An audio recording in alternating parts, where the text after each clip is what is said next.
To be or not to be. Cannibale, des hommes qui mangent des hommes. Le mot fait peur.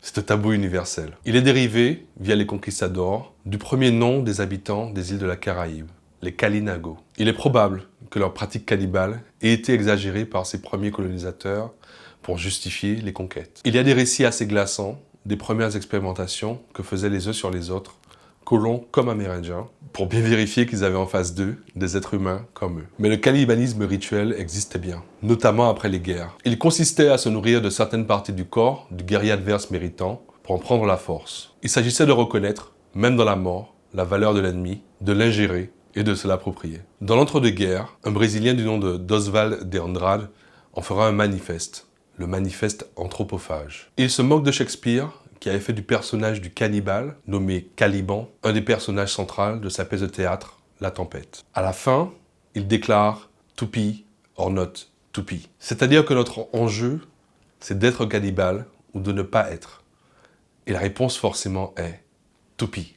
La poésie martiniquaise sera cannibale ou ne sera pas. En 1940, dans des Antilles au pétainisme surchargé, paraît la revue Tropique. Y participeront des hommes célèbres. Mais la figure centrale de la revue est celle qui la dirige, la finance, et publie la plupart des essais majeurs. Celle qui en donne la direction, Suzanne Roussy, mariée Césaire. Née en 1915, fille d'une institutrice et d'un ouvrier du sucre, Suzanne est brillante et part en France faire ses études. Toulouse, Paris, Normal Sup. Elle participe à la revue L'étudiant noir, revue dans laquelle est créé le mot négritude par Paulette Nardal. Suzanne n'a pas publié beaucoup malheureusement. Drame d'être génie, une femme, la femme d'un homme célèbre, à une époque où beaucoup de gens ont du mal à réconcilier toutes ces réalités. Suzanne Roussy-Césaire revendique le cannibalisme comme une ambition littéraire, culturelle, politique, civilisationnelle.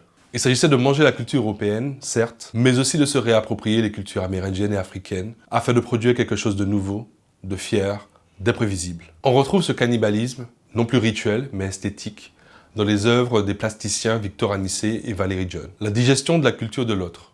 Et pour eux, surtout de la culture amérindienne. Et leur incorporation dans des œuvres artistiques permet en réalité leur sauvegarde, puisque le génocide des Kalinago par les premiers colons européens a fait désapparaître des pans entiers de leur culture. Ces artistes rebondissent sur la notion de rhizome des philosophes Deleuze et Guattari pour y projeter l'essai d'une guérison de sociétés troublées. Il faut ainsi y voir une seconde réappropriation du terme, de l'insulte déshumanisante du colonisateur à la réappropriation de soi, à la considération portée à la différence en danger d'extinction. Dans l'espace public, cette cannibalisation esthétique a transformé les villes. Le cannibalisme esthétique devient culturel et dépasse le cadre de l'art. En Martinique, la porte du tricentenaire, qui honore les 300 ans de l'Empire français, a été transformée, mangée, conquise par le bas-relief de l'artiste Coco René Corail. Il y est décrit une insurrection amérindienne et une rébellion d'esclaves qui s'attaquent littéralement à la porte. Des processus similaires semblent apparaître au cœur même des ex-empires coloniaux. En 2020,